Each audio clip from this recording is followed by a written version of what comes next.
Le premier 0-0 de la compétition est là, messieurs, dames, et il est offert par l'équipe de France. Et oui, 0-0 face au Danemark, évidemment, on va en parler dans cette vidéo, même si je vais me focaliser aussi sur les matchs du soir. Argentine, Nigeria, 2-1, victoire des Argentins, victoire de la Croatie face à l'Islande, 2-1.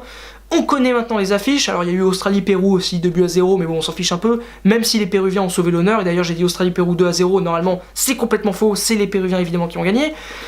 Donc voilà, c'est super, on connaît les affiches. Croatie-Danemark, ça peut être intéressant, même si je vois quand même les Croates largement supérieurs aux Danois.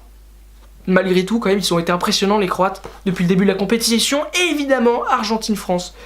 En huitième de finale, les Français vont devoir se taper l'Argentine de Messi. Ça va être dur, ça va être très compliqué déjà, parce que dans les tribunes, on va se faire battre, sachez-le. Ce qu'ils ont fait les Argentins ce soir, c'était hallucinant au niveau de l'ambiance. Mais voilà, c'est pas impossible, parce que ce que j'ai vu de l'Argentine, on va se focaliser là-dessus, parce que bon, le match des Bleus, on va l'oublier celui-là, le 0-0, on va oublier cette purge, on va plutôt se concentrer sur le match de l'Argentine.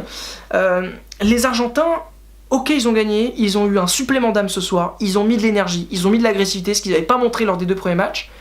Tactiquement, c'est peut-être un peu mieux cette formule que celle que nous avait pondue Sampaoli. Mais alors, c'est quand même... c'est pas la grande Argentine, quoi. Les deux buts... C'est quand même bon, une passe de Banega pour Messi qui contrôle du genou, qui pousse, enfin un exploit de Messi quoi.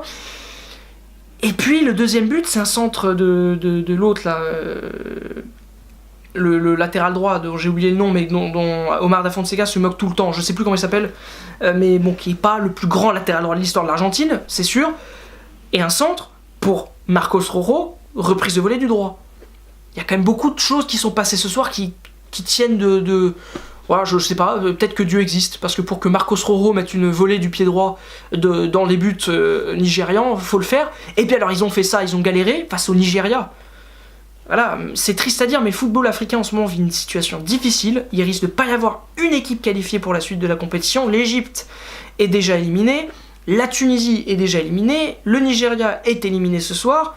Il ne reste plus que le Sénégal qui peut peut-être se qualifier, mais le Sénégal est dans une situation difficile et il va falloir battre la Colombie et j'ai du mal à y croire. Donc, ouais, compliqué, hein, compliqué. Puis le Maroc déjà aussi éliminé. Enfin, ouais, le foot africain est en difficulté. Nigeria était probablement l'équipe la plus apte à chercher une qualification. Bon, voilà, c'est raté. Donc tant mieux pour l'Argentine, c'est bien. Maintenant, c'est quand même pas dingue, quoi. Donc il va falloir faire beaucoup mieux, évidemment, face à la France pour espérer se qualifier. Et puis les Français, on les connaît, hein, on connaît Deschamps, ils ont peut-être été catastrophiques pendant ces 3 premiers matchs. Bon, mine de rien, ils ont été assez catastrophiques pour quand même se qualifier en tête de leur groupe. C'est-à-dire qu'ils ont été mauvais, mais pas assez pour ne pas se qualifier. C'est-à-dire qu'on a été quand même suffisamment prêts pour passer, mine de rien, hein, parce que bon, on critique tout le temps, on est toujours en train de les fracasser, mais ils se sont qualifiés les mecs. Et oui, hein, c'est quand même plus rassurant de voir l'équipe de France en ce moment que l'Espagne ou le Portugal qui jouent peut-être mieux, mais qui alors ont galéré hier soir et ont failli ne pas passer. Et ben oui, ils ont failli se faire doubler par l'Iran. Et ben voilà.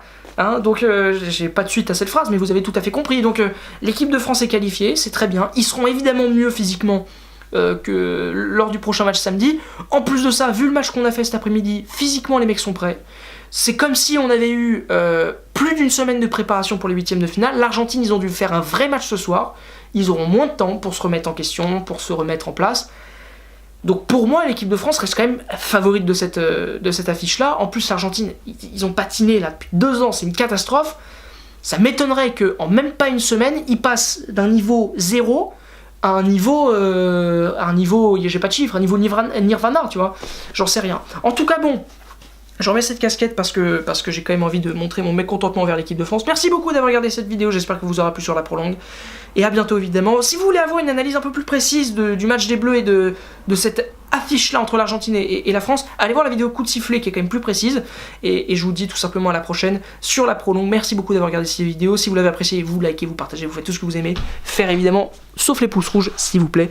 Merci beaucoup d'avoir regardé ça et à bientôt. Je me rapproche trop près de la caméra. Allez, salut!